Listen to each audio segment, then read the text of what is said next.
Good morning friends, welcome eight Priyansh academy. हमने जो शुरू करना चाह रहे थे मिशन यूपीएससी 2020 उसको हम आज से शुरू करते हैं। मैंने अपने पहले वीडियो में आपको बताया था कि हम यहाँ पे मिशन 2020 जो है शुरू कर रहे हैं, जिसमें आपको पूरी तरह से जो है यूपीएससी 2020 की प्रिपरेशन करवाई जाएगी। फर्स्ट जो वीडियो होगा हमारा वो होगा करंट अफेयर बेस्ड। ठीक है, आपको क्या करना है, आपने किसी भी सोर्स से करंट अफेयर्स आपको पढ़ना है, चाहे से वो न्यूज़पेपर हो या मैगजीन हो, चाहे से आप द हिंदू पढ़ रहे हो या फिर जिस और भी कोई न्यूज़ जो पेपर जो है इंडियन एक्सप्रेस या दैनिक भास्कर या फिर दैनिक जागरण, जो भी आप पढ़ रहे हो वहाँ से आप अपने करंट अफेयर पढ़ सकते हो। इसके बाद में आपने जो करंट अफेयर पढ़े उसकी प्रैक्टिस करना जरूरी है कि उससे रिलेटेड आप क्वेश्चन सॉल्व करो। तो फिर उससे रिलेटेड जो एमसीक्यूज बनते हैं वो आपको यहाँ पे प्रियांश एकेडमी वाले चैनल पे मिलने वाले हैं। तो आप क्या करेंगे, पहले अपने किसी भी सोर्स से करंट अफेयर पढ़ेंगे, उसके बाद में एमसीक्यूज प्रैक्टिस जो है वो यहाँ से प्रियांश एकेडमी आपको प्रोवाइड करवाएगा, जिससे आप ये देख सकते हो कि आपने जो करंट अफेयर पढ़े उनसे रिलेटेड क्वेश्चन जो आपसे सॉल्व हो रहे हैं नहीं हो रहे। ये क्वेश्चन जो होंगे वो यूपीएससी 2020 को ध्यान में रखते हुए बनाए गए। यूपीएससी के लिए तो इंपॉर्टेंट होंगे ही, साथ में जितने भी स्टेट पीसीएस हैं उनके लिए भी ये क्या हो सकते हैं, इंपॉर्टेंट हो सकते हैं। तो डेली आपको ये करंट अफेयर वाला एक वीडियो यहाँ पे मिलने वाला है और यहाँ से आप जो है एमसीक्यूज की प्रैक्टिस कर सकते हो। सेकंड हमारा जो टारगेट है वो है किसी न किसी स्टैटिक पोर्शन को कवर करना। तो एक वीडियो यहाँ पे आपको सब्जेक्ट वाला मिलने वाला है। ठीक है, वो वीडियो कल से आपको मिलने वाला है जो होगा पॉलिटी का। तो कल से आपको जो है पॉलिटी स्टार्ट करवाई जाएगी यहीं पे प्रियांश एकेडमी पे। और कल से एक वीडियो आपको जो है, आज एक वीडियो करंट अफेयर का मिल रहा है और कल से 2 वीडियो मिलने शुरू होंगे, जिसमें एक वीडियो पॉलिटी का होगा। और पॉलिटी को हम 0 से स्टार्ट करके जितने भी जो है पूरे चैप्टर हैं लक्ष्मीकांत के अकॉर्डिंग या फिर पॉलिटी के जितने भी बेस्ट जो सेक्शन हैं सारे यहाँ से कवर करवाए जाएंगे। सो चैनल को सब्सक्राइब ज़्यादा से ज़्यादा करें ताकि आपको डेली जो है वीडियो अपडेट यहाँ पे मिलती रहे। तो आज शुरू करते हैं हम करंट अफेयर से। डेली करंट अफेयर का ये एमसीक्यूज फोरम होगा, जिसमें जो है आपको यहाँ पे क्वेश्चन सॉल्व करने के लिए मिलेंगे। ये जो स्क्रिप्ट तैयार करी है वो करी है हुक्मी सर ने। Hukmi sir Rajasthan state service में सिलेक्टेड है, यानी कि सिविल सर्विस में सिलेक्टेड है और अभी स्टेट सर्विस में है। ओके, इनका बीटेक हुआ है NIIT से। तो ये सारी स्क्रिप्ट जो क्वेश्चन तैयार करें वो हुक्मी सर ने करें और आगे से ये लेसन भी आपके लिए हुक्मी सर ही लेके आएंगे। 1-2 दिन बाद में हुक्मी सर इसके लिए फ्री हो जाएंगे। अभी सिर्फ वो क्या कर रहे हैं, क्वेश्चन तैयार कर रहे हैं, स्क्रिप्ट तैयार कर रहे हैं। Thank for watching. लाइक जरूर से करना आपको, जिससे हम ज़्यादा से ज़्यादा इंस्पायर हो सकें कि लोग इसको पसंद कर रहे हैं और ये यूजफुल भी हो रहा है। और कमेंट भी जरूर से करें। फर्स्ट क्वेश्चन पे आते हैं। हमारा देखो फर्स्ट क्वेश्चन क्या है। फर्स्ट जो क्वेश्चन है वो ये है, हाल ही में चर्चित प्रस्ताव 1267 का संबंध है। जो अभी हाल ही में जो है चर्चा में है 1267, तो उसका रिलेशन किससे है, वो किससे संबंधित है। भगोड़ा आर्थिक अपराध पर UN का अंतर्राष्ट्रीय प्रस्ताव, आतंकवाद पर भारत का प्रस्ताव, अलकायदा व लादेन को प्रतिबंधित करने से संबंधित प्रस्ताव, एंड लास्ट ऑप्शन है जलवायु परिवर्तन से संबंधित प्रस्ताव। तो आपको बताना है कि जो रिजोल्यूशन 1267 है वो किससे रिलेटेड है। International resolution of UN economic offenders, क्या वो इकोनॉमिक ऑफेंडर्स से रिलेटेड है या फिर जो है टेररिज्म के ऊपर है। Resolution for banning the Al Qaeda and the Laden, resolution related to climate change. तो किससे रिलेटेड है ये आपको बताना है। आप क्या करेंगे, यहाँ पे आप पहले जो है वीडियो को पॉज करेंगे। पॉज करने के बाद में आपको अपना आंसर लगाना है। ठीक है, कि आपने क्या किया, वीडियो को पॉज किया। वीडियो को पॉज करने के बाद में वॉटेवर जो भी आपका आंसर था ABCD वो आपने जो है नोट डाउन किया कि मेरा जो है ये जो है A ऑप्शन है। इसके बाद में आप क्या करोगे, हमारे वीडियो को वापस जो है रिज्यूम करोगे और हमारा आंसर देखोगे। साथ में ही क्या करना है, आपको यहाँ पे जो कमेंट सेक्शन में जो है ना, आपको जितना आपका स्कोर होता है, जितने आपके क्वेश्चन ठीक होते हैं वो स्कोर भी आपको यहाँ पे पोस्ट करना है। ओके, जिससे एक आइडिया आपको भी लगेगा कि आप जितना पढ़ रहे हैं उसमें से आपको कितने क्वेश्चन जो आ रहे हैं और कितने आपके गलत हो रहे हैं। ओके, सो सबसे पहले देखते हैं रिजोल्यूशन 1267 क्या है।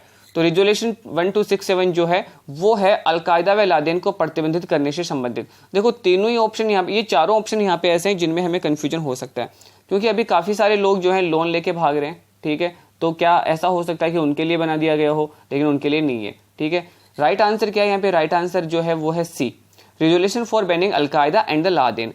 अब देखो ये रिजोल्यूशन 1267 कब आया था। रिजोल्यूशन जो 1267 था वो आया था बेसिकली, ये आया था 1999 में, 1999 में आया था। इसको लेकर कौन आया था, इसको लेकर जो है US ने इसको प्रपोज किया था।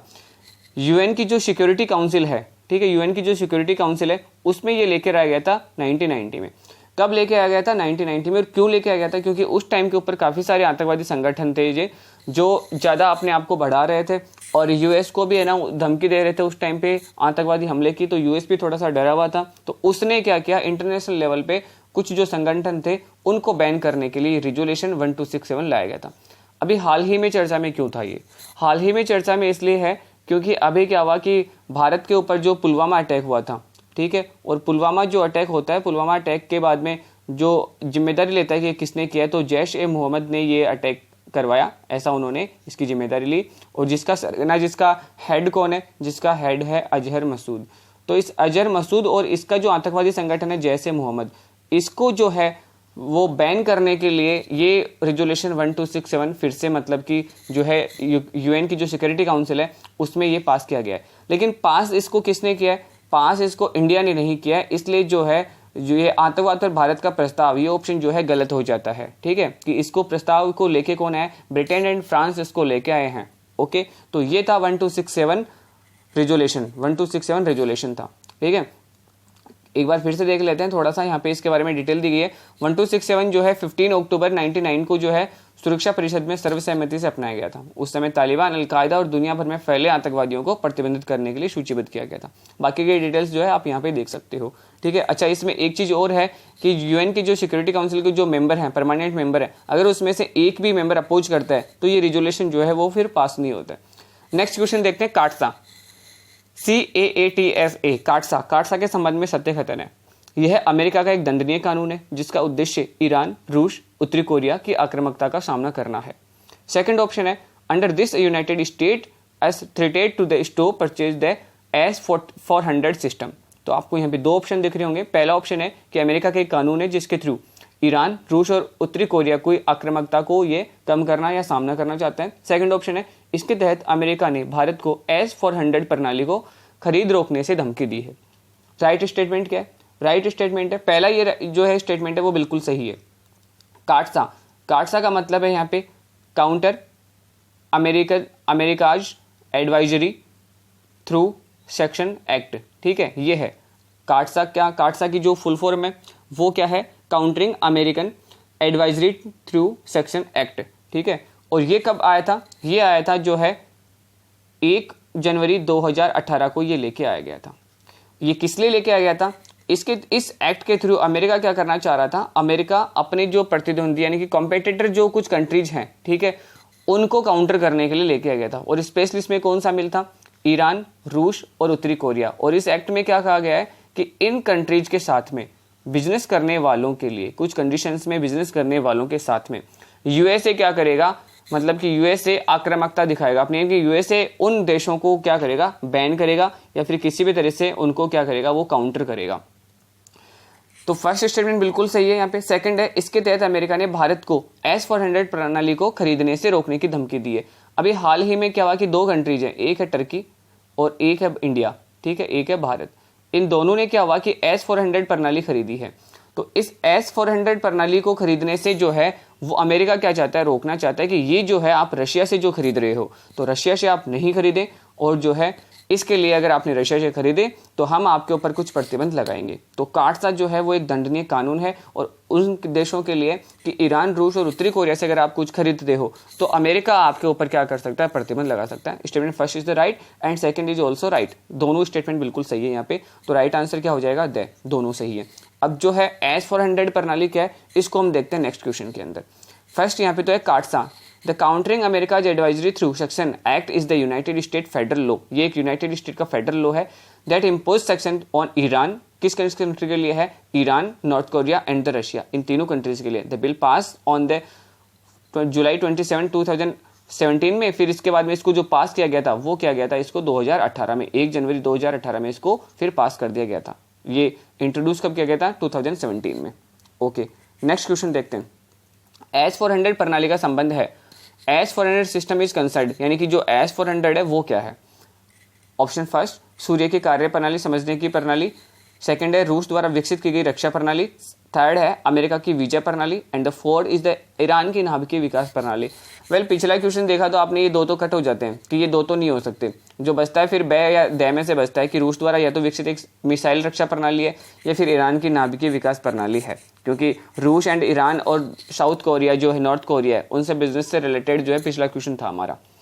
राइट आंसर यहाँ पे रूस द्वारा विकसित एक मिसाइल प्रणाली S-400 क्या है कि रूस ने एक मिसाइल प्रणाली विकसित की है, पहले से ही विकसित है, ठीक है। S-400 ये S-400 क्या है, ये S-400 एक मिसाइल टेक्नोलॉजी है, यानी कि ये जो है एक मिसाइल है, ठीक है। और ये क्या करती है, ये मिसाइल किसी और कंट्रीज पे अटैक करती है। तो इस कंट्रीज के पास में अगर S-400 मिसाइल प्रणाली है तो ये S-400 मिसाइल प्रणाली क्या करेगी, इस मिसाइल को जो है यहाँ पे हवा में ही क्या कर देगी, इसको नष्ट कर देगी, इसको खत्म कर देगी, यानी दोनों आपस में टकराएगी और इसको क्या कर देगी, ये खत्म कर देगी। तो इसी प्रणाली को क्या किया गया है, मिसाइल डिफेंस सिस्टम कहा गया। ये डेवलप किसके द्वारा किया गया, रशिया के द्वारा ये डेवलप किया गया S-400। हाल ही में चर्चा में क्यों है, क्योंकि भारत क्या कर रहा है, S-400 प्रणाली जो है वो परचेज कर रहा है रशिया से, इसलिए ये है। तो आपको ध्यान में रखना है S-400 क्या है, एक एंटी मिसाइल जो है डिफेंस सिस्टम है, ये एक डिफेंस सिस्टम है मिसाइल का, एंड रशिया द्वारा ये जो है डेवलप किया गया है और इंडिया जो है इसको खरीद रहा है, ठीक है। 4,000 करोड़ में जो है हमारा सौदा हुआ है रशिया के साथ में ये खरीदने के लिए। दूसरा एक और देश कौन है, टर्की है, जिसने भी जो है अभी हाल ही में जो है ये S-400 जो है डिफेंस सिस्टम को परचेज किया। नेक्स्ट क्वेश्चन देखते हैं। FC variety is concerned, FC किस्म का संबंध किससे है। This is the high quality variety of the potato, it is high quality variety of the onion, high quality variety of carrots, high quality variety of the mango. यानी कि आपको यहाँ पे 4 ऑप्शन मिल रहे हैं जिनमें से ये बताना है कि FC5 जो है वो किस्म का रिलेशन किससे है, किससे रिलेटेड है। तो राइट आंसर यहाँ पे है कि आलू की FC5 है वो एक आलू की किस्म है, कि एक आलू की जो है ये किस्म है। हाल ही में चर्चा में क्यों है, हाल ही में इसलिए आपने जो है पेप्सी का नाम सुना होगा, जो कोल्ड ड्रिंक की जो एक कम ब्रांड है वो है पेप्सी, तो पेप्सी का नाम सुना होगा। यही पेप्सी क्या करती है, चिप्स बनाती है, लेज चिप्स भी आपने खूब खाए होंगे, ध्यान में होगा, तो लेज चिप्स बनाती है। इस लेज चिप्स को बनाने के लिए जो यूज किया जाता है पोटैटो वो कौन सा होता है, FC5 जो किस्म है, ठीक है, ये जो है यूज किया जाता है। इस FC5 का जो है पेटेंट किसने करा रखा है, इसका जो पेटेंट करा रखा है वो करा रखा है पेप्सी ने, ठीक है, कि इसका जो पेटेंट करा रखा है वो करवा रखा है किसने, पेप्सी ने। अब हुआ क्या कि इस FC5 को यहाँ पे गुजरात में जो है कुछ किसान क्या करते हैं, इसकी जो है फसल बो लेते हैं, ठीक है, इसको मतलब कि इसकी जो है फसल बो लेते हैं गुजरात के कुछ किसान। तो फिर पेप्सी क्या करता है, इन गुजरात के किसानों के ऊपर क्या करता है, केस करता है और जो है कहता है कि आपको जो है 1,000 करोड़ आपको जो है 1 करोड़ रुपए जो आपको देने पड़ेंगे, क्योंकि आपने क्या हुआ कि अवैध तरीके से इस फसल का आपने उत्पादन किया है, जबकि FC5 जो है वो मेरे यहाँ पे पेटेंटेड है और सिर्फ इसकी पैदावार या फिर इसको बोने का काम कौन कर सकता है, ओनली पेप्सी कर सकता है। तो आपसे एक सिंपल सा क्वेश्चन पूछा जा सकता है कि व्हाट इज द FC5, तो आपको बताना है कि पोटैटो की एक वैरायटी है, ओके, और पेप्सी ने इसका पेटेंट करवा रखा है और हाल ही में चर्चा में रहने का रीजन क्या है, वो है गुजरात वाला केस, ओके। नेक्स्ट क्वेश्चन है, गरुड़ युद्धाभ्यास के संबंध में सत्य कथन है, Garuda manoeuvres are the true statement regarding. तो आपको बताना यह है भारत इंडोनेशिया का एक संयुक्त वायुसेना युद्धाभ्यास है। यह प्रति 2 वर्ष से दोनों देशों के बीच में होता है। हाल ही में इसका 6th एडिशन इंडोनेशिया में 1 जुलाई से 12 जुलाई को हुआ है। तो आपको राइट स्टेटमेंट बताना है, किससे रिलेटेड है, गरुड़ युद्धाभ्यास से। तो स्टेटमेंट फर्स्ट देखते हैं, भारत इंडोनेशिया का संयुक्त वायुसेना अभ्यास है, this is a joint air force exercise Indonesia. तो first statement is the wrong, क्योंकि यहाँ पे इंडोनेशिया नहीं है, यहाँ पे इंडो फ्रांस है यहाँ पे, ठीक है। तो इंडोनेशिया की जगह क्या हो जाएगा, यहाँ पे इंडोनेशिया की जगह हो जाएगा फ्रांस। तो फर्स्ट स्टेटमेंट हमारा क्या होता है, रॉन्ग हो जाता है। सेकंड क्या है, it happens every year between 2 countries. तो ये एवरी ईयर नहीं होता है, ठीक है, 2 कंट्रियों के बीच में तो होता है, लेकिन ये एवरी ईयर नहीं होता। इसका जो लास्ट एडिशन था, ठीक है, वो कब हुआ था, वो 2014 में हुआ था। इसका लास्ट एडिशन हुआ था 2014 में। तो अब 14 के बाद में कब हो रहा है, 2019 में, 2019 में हो रहा है। तो एवरी ईयर नहीं हो रहा, तो यहाँ पे ये स्टेटमेंट भी जो है रॉन्ग हो जाता है। Third statement, recently it's 6th edition was held in the Indonesia. 6th edition इसका हुआ है, यहाँ पे सही है, लेकिन यहाँ पे गलत है। इंडोनेशिया में नहीं हो कि ये कहाँ पे हुआ है, ये हुआ है फ्रांस में। तो कहाँ पे होता है, फ्रांस में हुआ है ये। तो तीनों स्टेटमेंट गलत है। ये डेट जरूर सही है, यहाँ पे 1 जुलाई से 12 जुलाई के बीच में हुआ है।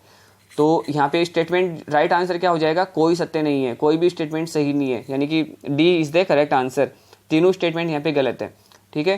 कि फर्स्ट तो इसलिए गलत है क्योंकि इंडोनेशिया के साथ में नहीं होती, ये फ्रांस के साथ में होता है। सेकंड इसलिए गलत है क्योंकि एवरी ईयर नहीं होता, रेंडमली होता है, जब दोनों देशों के बीच में एक आपसी जो है सहमति बनती है तब होता है। एंड थर्ड इसलिए गलत है क्योंकि इंडोनेशिया में नहीं होगी, ये कहाँ पे हुआ, फ्रांस में।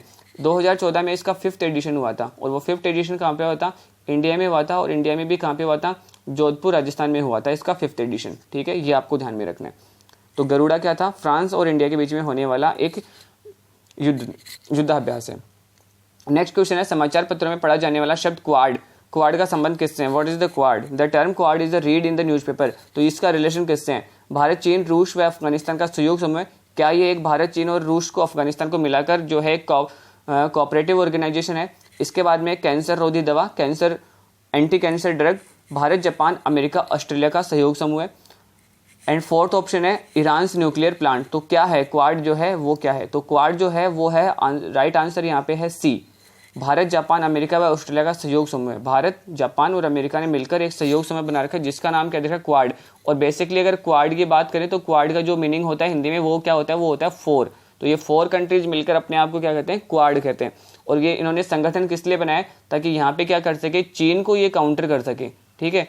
इंडो ओशियन में जो चीन जो है अपनी भूमिका ज़्यादा से ज़्यादा बढ़ा रहा है, ज़्यादा फैल रहा है, तो उसी को काउंटर करने के लिए, चीन को काउंटर करने के लिए इन्होंने जो है क्वाड जो है वो बनाया है, ठीक है। तो राइट आंसर क्या हो जाएगा, C is the right answer, cooperation group of India, Japan, America and Australia, इनका एक जो है ग्रुप है। Question number 7, recently discuss committee Bimal Jalan committee is concern. जो बिमल जालान कमेटी है वो उसका रिलेशन किससे है, देखो जितने भी ऐसी कमेटी बनती है, ठीक है, 1 ईयर में या 1.5 ईयर में, इकोनॉमिक के लिए वो क्वेश्चन जो है बहुत इंपॉर्टेंट है। तो ऐसे क्वेश्चन ऐसे समझ लो कि मोस्ट इंपॉर्टेंट है, जितनी भी कमेटीज आएंगी ना उन सभी को आपको नोट डाउन करके रखना है कि इसका रिलेशन किससे है। ऐसे क्वेश्चन तो 100% पूछे जाते हैं। अभी हाल ही में बिमल जालान जो कमेटी बनी है उसका रिलेशन जो है किससे, बैंकों के विलय से, आरबीआई की आरक्षित पूंजी से, regarding NPA and the banking reform, किससे रिलेशन है उसका। तो राइट आंसर यहाँ पे reserve bank of India from the reserve fund, यानी कि आरबीआई के लिए जो रिजर्व पूंजी रखी जाती है, रिजर्व जो फंड रखा जाता है उससे रिलेटेड है यहाँ पे। अब ये रिजर्व फंड क्या होता है, मान लीजिए कि ये जो है हमारा आरबीआई बैंक है, ओके। इस आरबीआई की जो टोटल कैपिटल है वो क्या है, वो 100 रुपीज़ है। इस 100 रुपीज़ में से आरबीआई क्या करता है, 28 रुपये क्या करता है, अपने पास में जो हमेशा सेफ रखता है कि इमरजेंसी में काम में लेने। बाकी के जो आपके इसके पास में 78 रुपीज़ जो बच गए वो क्या करता है, आरबीआई जो है लोन देने का काम कर देता है। वो बैंकों को लोन दे सकता है या फिर गवर्नमेंट को उधार दे सकता है, कुछ भी कर सकता है। इस 72 को यूज कर सकता है और इस 28 को जो है यूज नहीं करता, ये अपने पास में रिजर्व रखता है बैंक आरबीआई हमेशा। अब यहाँ तक तो ठीक है, लेकिन ये अभी चर्चा में क्यों, अब आता है गवर्नमेंट का एक रोल। यहाँ पे गवर्नमेंट क्या चाहती है कि जो आप 28% अपने पास में रखते हो आप उसको कितना रखो, ओनली 40% आप अपने पास में रखो, एंड 40% जो बच गया वो आप क्या कर दो, गवर्नमेंट को दे दो, ठीक है। तो ये है विवाद का कारण कि गवर्नमेंट क्या चाहती है कि ओनली 40% आप रखो और 40% वो क्या हमें दे दो। अब इस पे जब विवाद बढ़ा तो बिमल जालान नाम से कमेटी बनाई गई, ठीक है। और उस कमेटी को इसलिए बनाया गया कि आप जो है वो हमें बताइए क्या इसको 28% ही रखा जाना चाहिए या इसको 40% कर देना चाहिए। गवर्नमेंट का ये मानना है कि जितने भी सेंट्रल लेवल के बैंक हैं, इंटरनेशनल सेंट्रल बैंक है, उन सेंट्रल बैंक के पास में ओनली 40% वो क्या करते हैं, रिजर्व रखते हैं। तो हमारे यहाँ पे भी आप जो 40% और जो है मोर रिजर्व रखते हो वो आपके पास में यहाँ पे यूजलेस है, कि आप यहाँ पे इकट्ठा ही कर रखा है इसको, ये यूजलेस है, यूज में नहीं आ रहा। तो अगर आप हमें दे देते हो तो हम इसको क्या कर सकते हैं, हम इसको यूज कर सकते हैं। तो ये कहना है गवर्नमेंट का, और इसका तर्क देना है कि इंटरनेशनल लेवल पे जितने भी सेंट्रल बैंक हैं उनके पास में ओनली 40% है। तो इसके लिए हमने क्या किया, एक कमेटी बनाई है, उस कमेटी का नाम है बिमल जालान, जो इसके ऊपर रिपोर्ट देंगे कि जो ये रिजर्व फंड है 28% है अभी, वो कितना रहना चाहिए, क्या इसको 40% कर देना चाहिए या नहीं करना चाहिए। इसके ऊपर जो है थोड़े दिन में यहाँ पे रिपोर्ट आने वाली है। नेक्स्ट क्वेश्चन है, HR 1044 का संबंध किससे है। HR 440 is concern A helicopter of the IAF, Indian air force का क्या ये एक हेलीकॉप्टर है। Green visa issued by the US section imposed on Iran, visa on arrival facility provided by the India. तो आपको बताना है कि क्या है। तो यहाँ पे जो है HR 1044 जो है वो है अमेरिका के द्वारा जारी green visa issued by the US is the right answer, B is the right answer. अब देखो ग्रीन वीजा क्या है, ग्रीन वीजा जो है वो किस देश की है, वो है US का, ठीक है, कि US देता है। यूएस किसको देता है ग्रीन वीज़ा? गैर अमेरिकन लोगों को देता है, यानी कि जो लोग अमेरिका के नहीं हैं, बाहर के लोग हैं, उन लोगों को ये देता है। और उन लोगों को किस लिए देता है? ताकि उनको क्या दिया जा सके?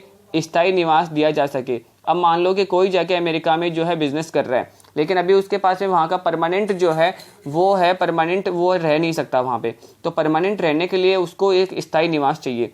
तो परमानेंट रहने के लिए वहाँ पे जो है ग्रीन वीज़ा दिया जाता है यूएस के थ्रू। अभी हाल ही में चर्चा में क्यों है? क्योंकि पहले ये दिया जाता था 7%, यानी कि अगर एक हमारे इंडिया के जो है 100 लोग अगर रह रहे हैं इस साल, तो हर साल 7% लोगों को ये दिया जाता था कि 7 लोगों को जो है वहाँ पे अब परमानेंट रहने की सुविधा दी जा सकती है। अब क्या किया यूएस ने? अब यूएस ने इसको बढ़ाकर कितना कर दिया? 15% कर दिया कि अब जो है 100 में से अगर 100 लोग वहाँ पे रह रहे हैं तो 15% लोग जो है वो स्थायी वीज़ा के लिए, स्थायी निवास के लिए वहाँ पे क्या कर सकते हैं? अप्लाई कर सकते हैं। तो ये जो है 15% बढ़ा दिया गया इसको। तो ये इंडिया के एक फेवर में माना जाता है कि इंडिया के काफ़ी सारे लोग वहाँ पे रहते हैं, बिजनेस करते हैं, तो उन लोगों को क्या मिलेगा? वहाँ पे एक बहुत ज़्यादा फ़ायदा उनको मिलने वाला है। नेक्स्ट क्वेश्चन है, निम्न में से किस बैंक वर्ल्ड बैंक की एमडी एंड सीएफओ मुख्य वित्तीय अधीक्षक किसको नियुक्त किया गया है? तो इसका तो राइट आंसर आपको पता है कि अंशुला कांत जो है, जिनको जो है बनाया गया है अब वर्ल्ड बैंक की एमडी इनको बनाया गया है। और इससे पहले ये क्या थी? एसबीआई की जो है इंडिया में एमडी ये थी। ठीक है, काफ़ी इजी क्वेश्चन है, सिंपल क्वेश्चन है। नेक्स्ट है उमेश सिन्हा कमेटी। पहले ही बता दिया कि ऐसी जो कमेटीज बनती है वो बहुत इंपॉर्टेंट है। उमेश सिन्हा जो कमेटी है उसका जो है लिंक किससे है? फ्रॉम एमएसएमई, कि क्या ये उद्योगों से रिलेटेड है? By the merger of the bank, क्या बैंक के विलय से संबंधित है? जन प्रतिनिधित्व एक्ट 1915 की धारा 126 से रिलेशन है? या किसानों की आय को दुगनी करने से है? राइट आंसर क्या है? C is the right answer. Section 126 of the representation of people act 1951 से रिलेटेड है ये। अब यहाँ पे देखते हैं कि अभी हाल ही में चर्चा में क्यों है और ये धारा 126 क्या है। कि जो धारा 126 है वो ऐसे है कि आपको मतदान के पहले, मतदान के 48 घंटे पहले आपको क्या करना है? चुनाव प्रचार जो है बंद कर देना है। ये क्या है? धारा 126 है। ओके, कि धारा 126 क्या है कि मतदान से 48 आवर्स पहले आपको चुनाव प्रचार बंद कर देना है। लेकिन अभी चर्चा में क्यों आया ये? जब ये 1951 से ही ऐसा है, तो अभी चर्चा में इसलिए आ रहा है कि अब इस चुनाव प्रचार को सोशल मीडिया तक भी बढ़ा दिया गया है कि आप सोशल मीडिया पर भी क्या कर सकते हो? चुनाव प्रचार नहीं करोगे, यानी फेसबुक पे भी हम आप प्रचार नहीं करेंगे, व्हाट्सएप से भी प्रचार नहीं करेंगे, किसी भी तरीके से आपको किसी भी जो है सोशल रिसोर्स से, सोशल मीडिया से भी आपको क्या करना है? चुनाव प्रचार नहीं करना है। इसको यहाँ तक बढ़ा दिया गया इसलिए।